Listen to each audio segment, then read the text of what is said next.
Sacsayhuamán, Cusco, 1941. Un ingeniero estadounidense llamado Hyatt Verrill examina los bloques megalíticos de la fortaleza inca. 100 toneladas.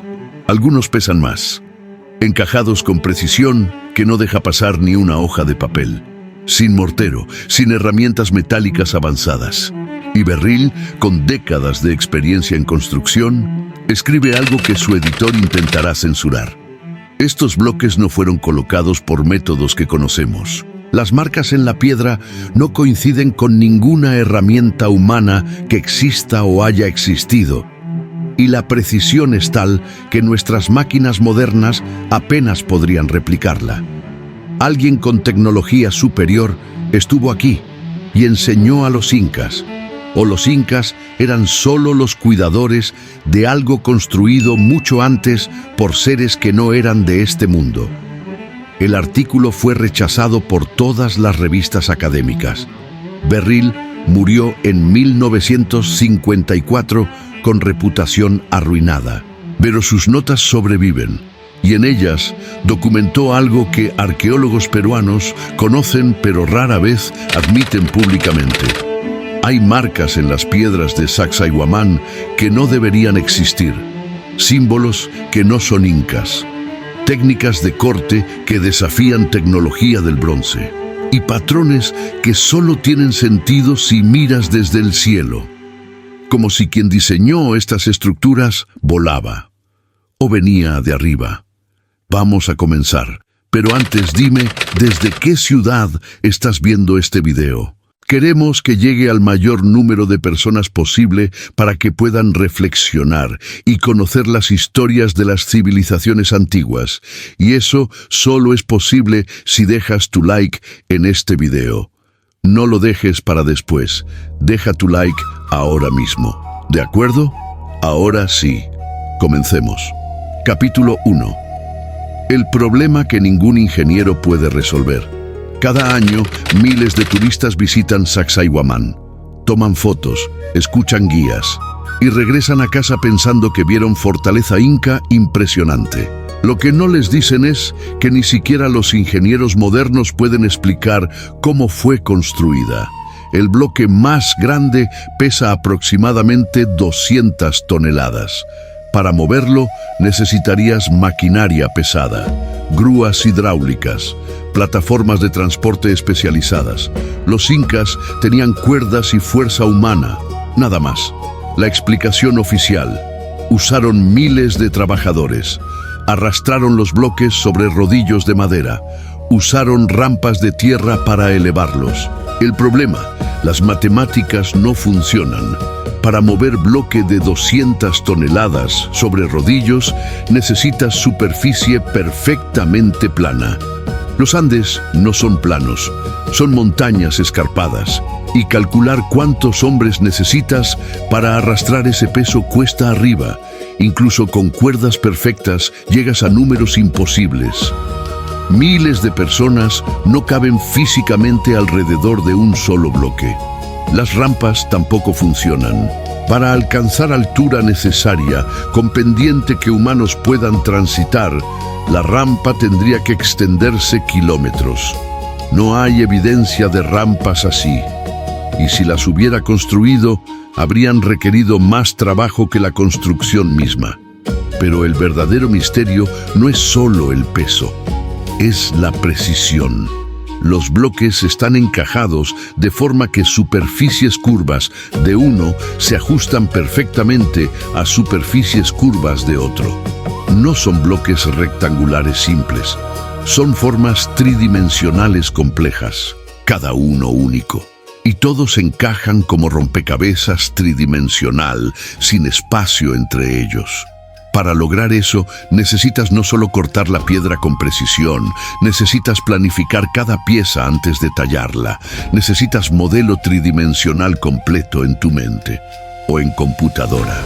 Los incas no tenían computadoras, ni siquiera tenían escritura para documentar planos detallados. Entonces, ¿cómo lo hicieron? La respuesta honesta es: no lo sabemos. Y cualquier ingeniero serio que examine el sitio admitirá esto privadamente. públicamente, dirán que es impresionante logro humano. Pero en conversaciones privadas, muchos admiten que hay algo que no estamos entendiendo. Capítulo 2. Las marcas que no deberían existir. Pero hay algo más perturbador que el peso de los bloques. Algo que pocos turistas notan, pero que investigadores independientes han documentado extensivamente.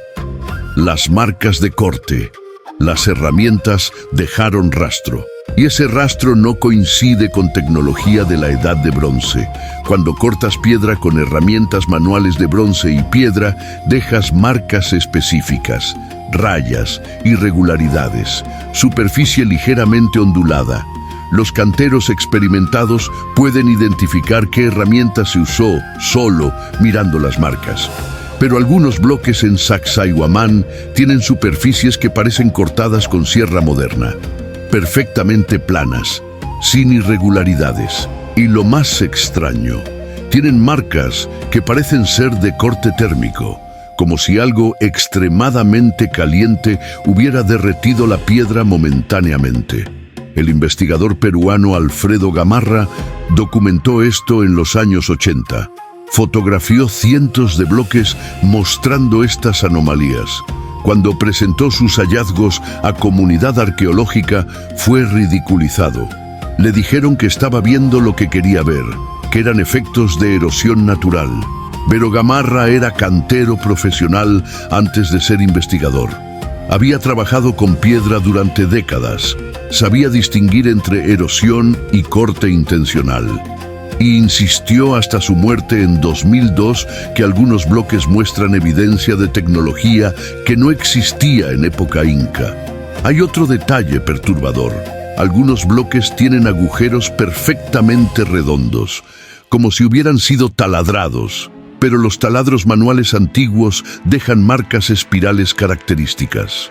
Estos agujeros son perfectamente lisos, como hechos con taladro de alta velocidad moderno, y luego están los bloques vitrificados, bloques cuya superficie parece haber sido expuesta a calor tan intenso que la piedra se fundió parcialmente, formando capa vítrea, como vidrio. ¿Qué podría generar ese calor? Los incas no tenían hornos capaces de alcanzar temperaturas necesarias para vitrificar andesita. Necesitas más de 1200 grados Celsius y necesitas aplicar ese calor de forma controlada para no destruir completamente la piedra. La única explicación convencional es rayo, que los bloques fueron golpeados por rayos en algún momento. Pero la distribución de bloques vitrificados no es aleatoria. Están en ubicaciones específicas, como si el calor hubiera sido aplicado intencionalmente o como si hubiera sido efecto colateral de algo más, de tecnología que usaba energía que no comprendemos. Capítulo 3. Viracocha, el instructor que vino de las estrellas. Para entender las anomalías de Sacsayhuamán, necesitas entender la mitología inca, específicamente la historia de Viracocha. Los incas no afirmaban haber inventado sus técnicas de construcción, afirmaban haberlas aprendido de Viracocha, el dios creador que emergió de las aguas del lago Titicaca. Pero las descripciones de Viracocha son extrañas para un dios andino. Tenía barba. Los andinos nativos tienen muy poco vello facial. Tenía piel clara. Algunas descripciones dicen que brillaba, que su ropa era diferente a cualquier cosa que los humanos usaran, que llevaba bastón que podía partir montañas. Viracocha caminó por los Andes enseñando a la humanidad agricultura, arquitectura, astronomía, leyes, y según las leyendas, enseñó a los ancestros de los incas cómo trabajar la piedra, cómo mover bloques imposibles, cómo construir estructuras que resistirían milenios. Y luego, cuando su trabajo terminó, caminó hacia el Océano Pacífico y desapareció sobre las aguas, prometiendo regresar algún día. Cuando los cronistas españoles escucharon esta historia, inmediatamente la interpretaron como visita de apóstol cristiano. Tal vez Santo Tomás, que había viajado a América a evangelizar. Pero hay problema con esa interpretación. Viracocha enseñó tecnología, conocimiento práctico, no solo religión. Y las descripciones de su bastón, que podía partir montañas, suenan menos a cayado pastoral y más a herramienta tecnológica. En 1960, cuando teorías de astronautas antiguos comenzaron a popularizarse, algunos investigadores propusieron interpretación diferente, que Viracocha era visitante extraterrestre, que vino en nave espacial que aterrizó en el Titicaca, que su piel clara y barba eran porque no era humano, o era humano de otra parte, que su bastón que partía montañas era dispositivo tecnológico, tal vez algo que usaba sonido o energía dirigida para cortar piedra, y que enseñó a los andinos versión simplificada de esa tecnología, lo suficiente para que pudieran construir estructuras impresionantes, pero no lo suficiente para que desarrollaran armas peligrosas. Es especulación, claro, pero explica varios misterios simultáneamente. Explica cómo los incas lograron precisión imposible. Explica las marcas de corte anómalas. Explica por qué la tecnología parece haber sido más avanzada en el pasado y luego degradarse con el tiempo. Si Viracocha era instructor externo que enseñó técnicas específicas, entonces cuando partió, el conocimiento se perdería gradualmente. Las generaciones posteriores intentarían replicar lo que sus ancestros hicieron, pero sin el instructor original, sin el bastón que partía montañas, tendrían que usar métodos más primitivos. Y eso es exactamente el patrón que vemos. Las construcciones más antiguas en los Andes son las más precisas. Las más nuevas son impresionantes, pero claramente menos sofisticadas, como si la técnica se estuviera perdiendo con el tiempo. Capítulo 4. Las líneas de Nazca vistas desde el espacio. Si Viracocha era visitante que volaba o venía del espacio, entonces deberíamos encontrar evidencia de que las culturas andinas estaban pensando en términos de vista aérea. Y la encontramos. En Nazca. Las líneas de Nazca son uno de los mayores enigmas arqueológicos del mundo. Geoglifos gigantes. Figuras que solo son completamente visibles desde el aire. Construidas por cultura que supuestamente no tenía tecnología de vuelo. La línea del mono, el colibrí, la araña, el astronauta, todas perfectamente proporcionadas. Pero solo cuando las miras desde cientos de metros arriba. Desde el suelo, son solo surcos en el desierto. No puedes ver el diseño completo. Entonces, ¿por qué construir algo que solo puede apreciarse desde arriba? Sí, la explicación oficial. Eran caminos ceremoniales. Las figuras eran para los dioses en el cielo, no para ser vistas por humanos. Pero esa explicación no es satisfactoria, porque las líneas muestran precisión matemática asombrosa. Son perfectamente rectas a pesar de atravesar terreno irregular. Algunas se extienden kilómetros sin desviarse ni un grado. Para trazar línea recta por kilómetros en terreno irregular, necesitas perspectiva aérea, o al menos algún método de navegación extremadamente preciso. Los Nazca no tenían ni teodolitos ni GPS. Entonces, ¿cómo lo hicieron? Hay teoría propuesta por Jim Woodman en 1975. Que los Nazca tenían globos aerostáticos primitivos, que usaban textiles tejidos apretadamente y humo caliente para crear globos que podían elevar a una persona brevemente. Woodman construyó réplica usando materiales disponibles para los Nazca, y funcionó. El globo se elevó con pasajero. Brevemente, demostró que era técnicamente posible. Pero críticos señalan que no hay evidencia de que los Nazca realmente usaran globos. No hay representaciones en su cerámica, no hay restos de globos. Es posibilidad, pero sin pruebas concretas. La alternativa es más radical, que los Nazca no crearon las líneas para ellos mismos. Las crearon siguiendo instrucciones de alguien que sí podía volar, alguien que miraba desde arriba y les decía dónde cavar, dónde trazar, diseñando figuras que serían visibles para otros que vinieran del cielo, las líneas como marcadores, como señales de aterrizaje o como mensajes para visitantes que vendrían del espacio. Suena a ciencia ficción, pero explica un detalle curioso. Algunas de las líneas apuntan directamente a ubicaciones de otras anomalías megalíticas en los Andes. A Tiwanaku, a Sacsayhuamán, a la puerta de Ayumarca, como si fueran parte de red de navegación, señalando dónde están los sitios importantes. Capítulo 5. Los cráneos elongados. Genética que no encaja. En museos de Perú hay colecciones de cráneos que presentan otro misterio perturbador. Cráneos elongados, mucho más largos que cráneos humanos normales, con capacidad craneal 30% mayor. La explicación oficial: eran resultado de deformación craneal intencional, práctica donde se vendaba cabeza de bebés para elongarla artificialmente, práctica documentada en muchas culturas antiguas alrededor del mundo.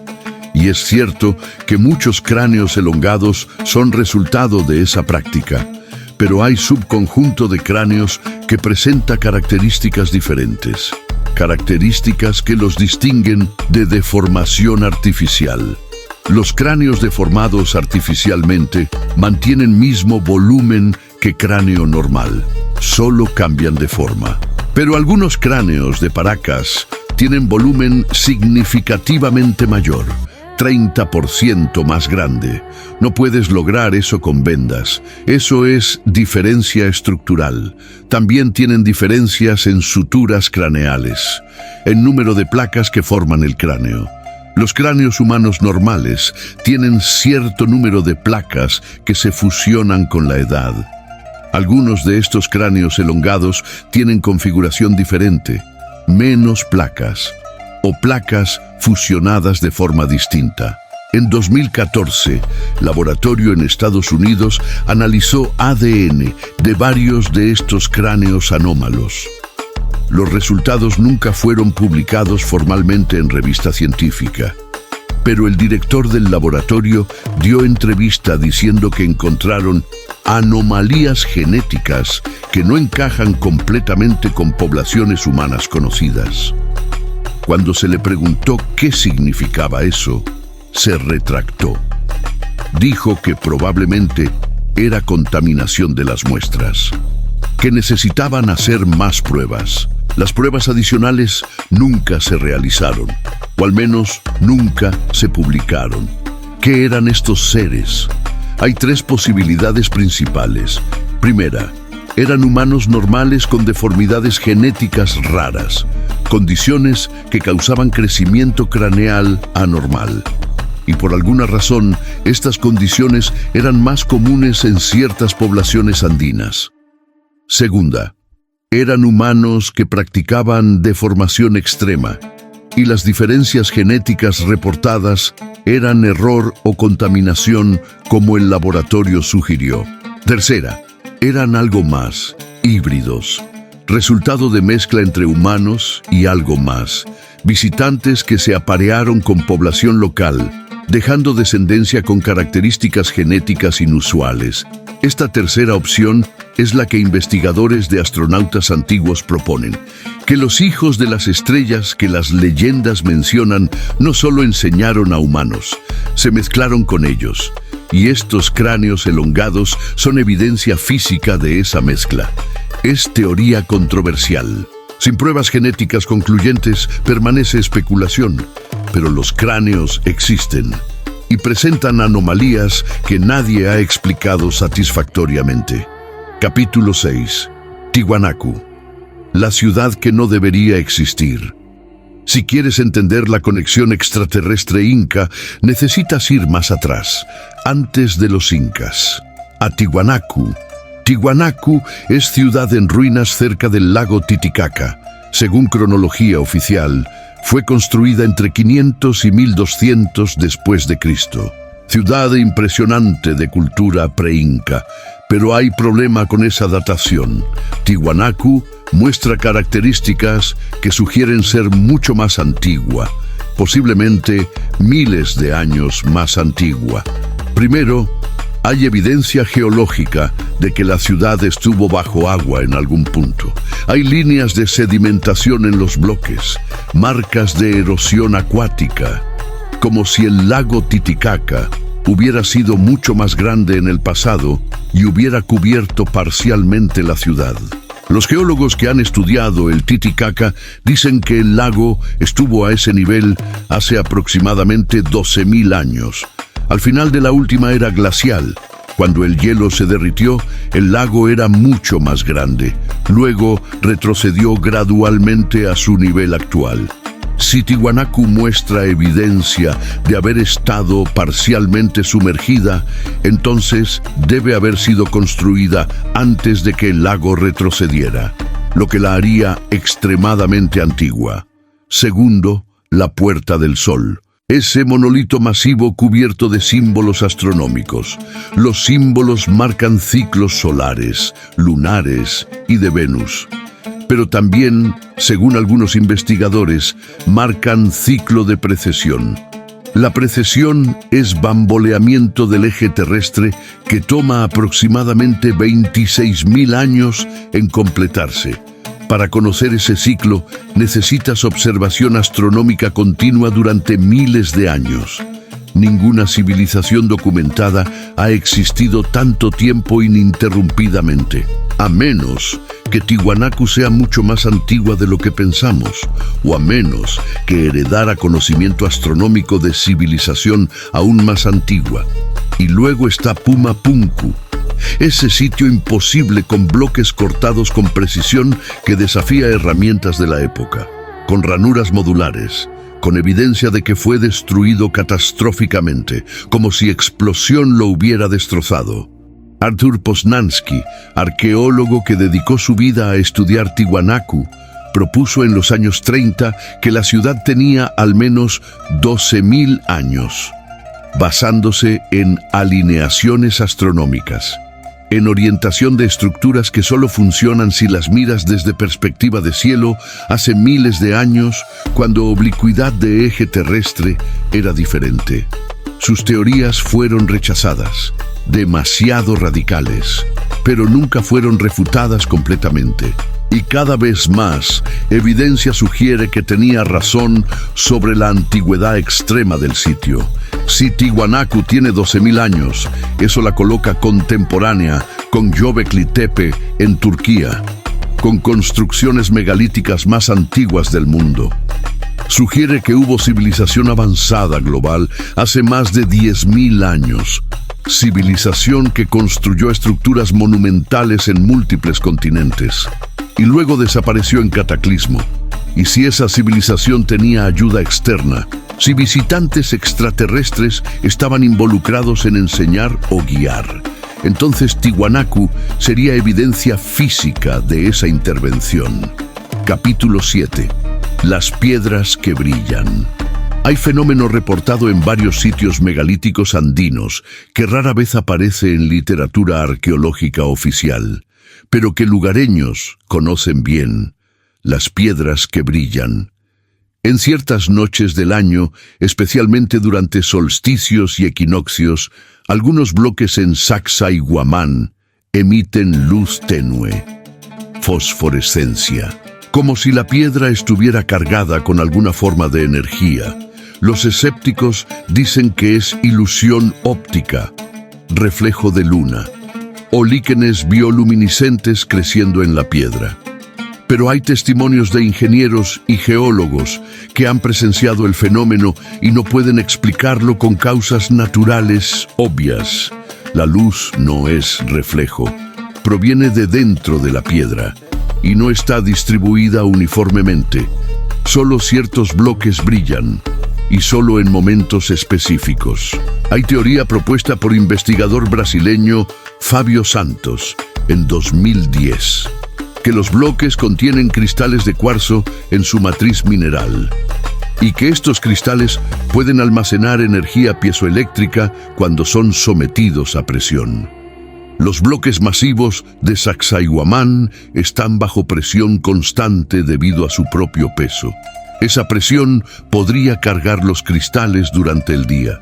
Y cuando condiciones atmosféricas son correctas, cuando humedad y temperatura alcanzan ciertos niveles, los cristales liberan esa energía como luz. Es teoría plausible, pero no explica por qué los incas aparentemente sabían esto y colocaron específicamente bloques con alto contenido de cuarzo en ubicaciones donde el efecto sería más visible, a menos que alguien les enseñara. Alguien que entendía propiedades piezoeléctricas de cristales. Alguien con conocimiento de física que no existía en época de los incas.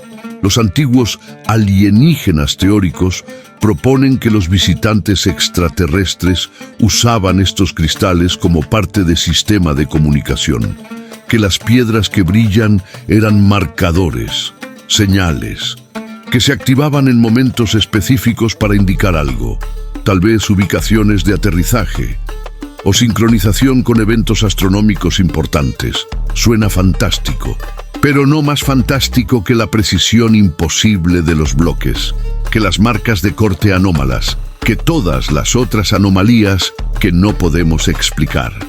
Capítulo 8. Los geoglifos que solo tienen sentido desde órbita. Volvamos a Nazca, porque hay aspecto de las líneas que es aún más perturbador que su visibilidad desde el aire. Es su visibilidad desde el espacio. Cuando satélites comenzaron a fotografiar la Tierra desde órbita en los años 60, algo extraño se notó. Las líneas de Nazca son visibles desde el espacio. No solo las figuras grandes, sino toda la red de líneas. Y cuando las miras desde esa altura, ves patrón que no es obvio desde avión. Las líneas forman algo parecido a cuadrícula, como sistema de coordenadas, como mapa. Investigador Jim Allison ha estudiado esto extensivamente. Ha descubierto que las líneas de Nazca, cuando se proyectan geodésicamente, se alinean con otros sitios megalíticos importantes alrededor del mundo. Con Giza, con Angkor Wat, con Isla de Pascua, como si fueran parte de red global. Para crear ese tipo de alineación necesitas conocimiento preciso de la forma y dimensiones de la Tierra. Necesitas navegación geodésica. Los Nazca oficialmente no tenían ese conocimiento. Ni siquiera sabían que la Tierra era esférica según la historia oficial. Entonces, ¿cómo crear un sistema que solo tiene sentido cuando lo miras desde perspectiva global, desde espacio? La única explicación que encaja es que alguien con esa perspectiva les dio instrucciones. Alguien que podía ver la Tierra completa, que entendía geometría esférica, que estaba creando red de marcadores a escala planetaria. Y si miras ubicación específica de Nazca en el globo, encuentras algo más intrigante. Está casi exactamente opuesta a Angkor Wat, en lados opuestos del planeta, como si fueran puntos de anclaje, polos de sistema de navegación global. ¿Navegación para quién? Para naves espaciales, para visitantes que venían de fuera, que necesitaban marcadores visibles desde órbita para orientarse, para saber dónde aterrizar. Es teoría de Erich von Däniken, popularizada en su libro Carros de los Dioses. Y aunque muchos de sus argumentos específicos han sido desacreditados, la pregunta central permanece. ¿Cómo culturas antiguas sin tecnología de vuelo crearon marcadores que solo tienen sentido desde el aire y desde el espacio? Capítulo 9. El calendario que conocía la precesión. Los incas tenían calendario sofisticado. Eso es hecho aceptado. Pero lo que no te enseñan en escuela es qué tan sofisticado era realmente. Rastreaban no solo el año solar, sino múltiples ciclos astronómicos entrelazados. Sol, Luna, Venus. Y según algunos investigadores, también rastreaban precesión. Para conocer precesión, Necesitas observar que las constelaciones visibles en equinoccios cambian lentamente con el tiempo. Necesitas comparar observaciones separadas por siglos, idealmente por milenios. Los incas como imperio solo duraron aproximadamente 100 años. No tuvieron tiempo de observar precesión ellos mismos, pero sus calendarios muestran conocimiento de ciclos que tardan miles de años. ¿De dónde vino ese conocimiento? La única respuesta es que lo heredaron de Tiwanaku, de los Wari, de civilizaciones anteriores que observaron el cielo durante generaciones incontables. O de alguien que les dio el conocimiento directamente, alguien que ya sabía, porque había estado observando no solo por generaciones, sino por milenios, desde perspectiva de vida mucho más larga que humana. Los textos incas hablan de 4 eras anteriores antes de la era actual. 4 mundos que fueron creados y destruidos, cada uno durando miles de años. Es mitología similar a azteca, a maya, a múltiples culturas que hablan de ciclos largos de creación y destrucción. Pero, ¿y si no es solo mito? ¿Y si es memoria histórica comprimida?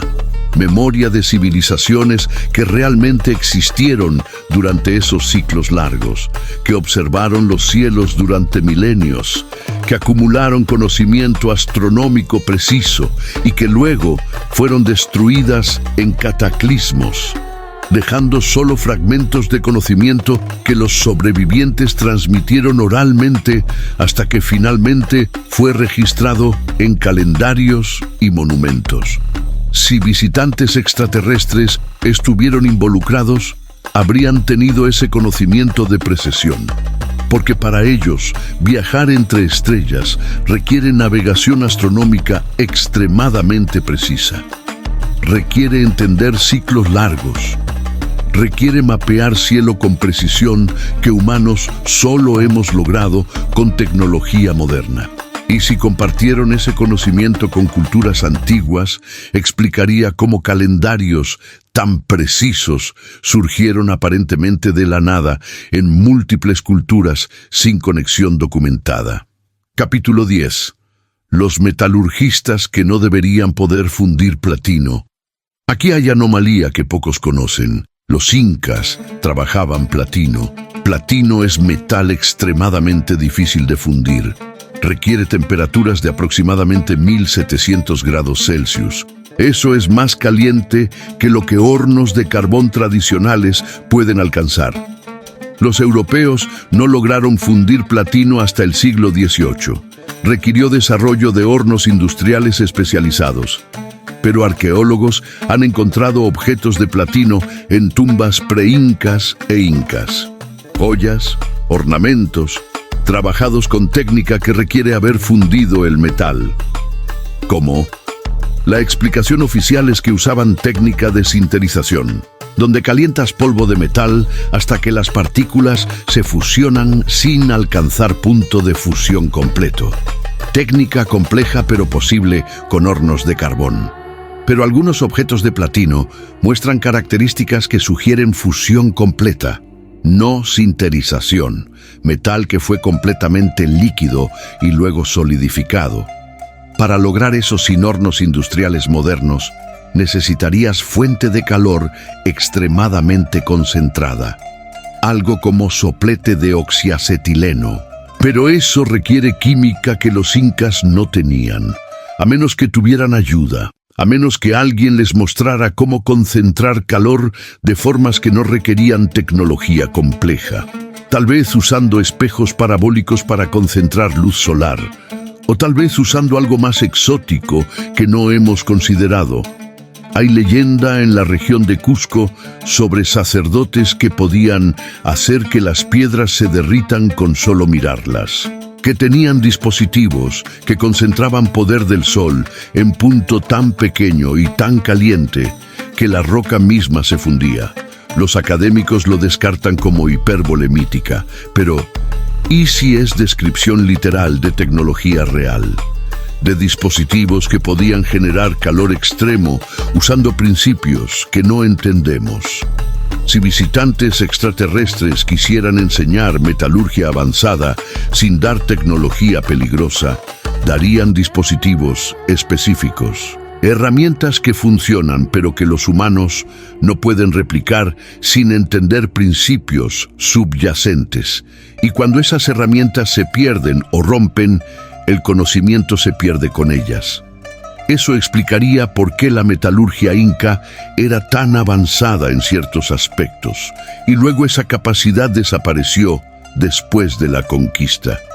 Sin los dispositivos originales, sin los instructores que sabían cómo usarlos, la técnica se perdió. Capítulo 11. Los cronistas que mencionaron seres del cielo. La mayoría de cronistas españoles interpretaron mitología inca a través del lente cristiano. Viracocha era apóstol, los dioses eran demonios. Todo tenía que encajar en marco teológico católico. Pero hay pasajes breves donde algo más extraño se filtra, donde los cronistas documentan lo que les dijeron sin completamente procesarlo a través de ese filtro. Pedro Cieza de León escribió: los indios cuentan que en tiempos muy antiguos llegaron seres del cielo, que bajaron en nubes de fuego, que enseñaron a sus ancestros conocimientos que transformaron todo, y que luego regresaron al cielo prometiendo volver cuando la humanidad estuviera lista. Cieza lo menciona como curiosidad mitológica, pero la descripción es específica. Nubes de fuego, bajando del cielo. No es lenguaje de visitantes caminando desde otra tierra, es lenguaje de descenso vertical, de algo volando. Garcilaso de la Vega documenta algo similar. Dice que su madre le contó historias de los hijos del sol que vinieron de arriba, que tenían conocimiento de las estrellas, que podían predecir cuando el cielo cambiaría, que sabían cosas que humanos no podían saber por sí mismos. Y Juan de Betanzos, quien se casó con princesa inca y tuvo acceso a tradiciones orales preservadas, escribió: dicen los indios que Viracocha y sus compañeros no eran de este mundo, que venían del lugar entre las estrellas, que regresarían cuando el gran ciclo se completara. Estos pasajes existen en crónicas del siglo XVI, escritos por testigos que hablaron con indígenas que preservaban tradiciones orales de antes de la conquista. No son evidencia concluyente de visitantes extraterrestres, pero son testimonios históricos de que los incas creían en seres que venían del cielo, que enseñaban conocimiento avanzado y que prometían regresar. Creencia, no prueba, pero creencia tan persistente y específica que merece consideración seria en lugar de descarte automático como simple mito. Capítulo 12. La evidencia que arqueólogos ignoran públicamente. Aquí está el secreto que arqueólogos profesionales rara vez admiten públicamente, pero discuten en privado. Hay aspectos de sitios megalíticos andinos que no pueden explicar con tecnología de la Edad de Bronce. Lo saben, lo han medido, lo han documentado, pero no lo publican, porque hacerlo sería cuestionar paradigmas fundamentales de la arqueología. Si admites que no sabes cómo se movieron bloques de 200 toneladas, entonces tienes que admitir posibilidad de tecnología perdida. Y si admites tecnología perdida, tienes que explicar de dónde vino. Podría ser civilización humana avanzada anterior que desapareció. Eso es incómodo, pero manejable.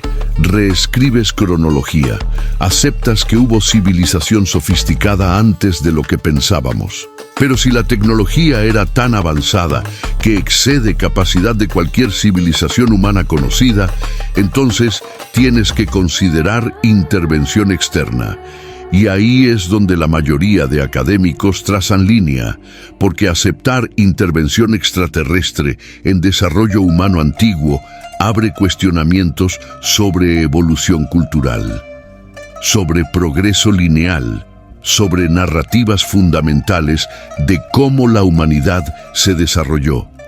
Entonces, eligen no hablar de ello. Eligen dar explicaciones que saben son insatisfactorias, porque la alternativa es demasiado disruptiva para el campo. Pero la evidencia existe. Los bloques imposibles están ahí. Las marcas de corte anómalas están ahí. Los cráneos elongados están ahí. Los calendarios imposiblemente precisos están ahí. Las líneas visibles desde el espacio están ahí. Y mientras más tecnología moderna usamos para estudiar estos sitios, más anomalías encontramos. Más cosas que no encajan con explicaciones convencionales. Estamos llegando a punto donde el peso de evidencia anómala es tan grande que el paradigma va a tener que cambiar, ya sea hacia aceptación de civilización humana mucho más antigua y avanzada de lo que pensamos, o hacia aceptación de que tuvimos ayuda externa, o tal vez ambas. Tal vez hubo civilización humana avanzada hace más de 10.000 años, y esa civilización tuvo contacto con visitantes extraterrestres.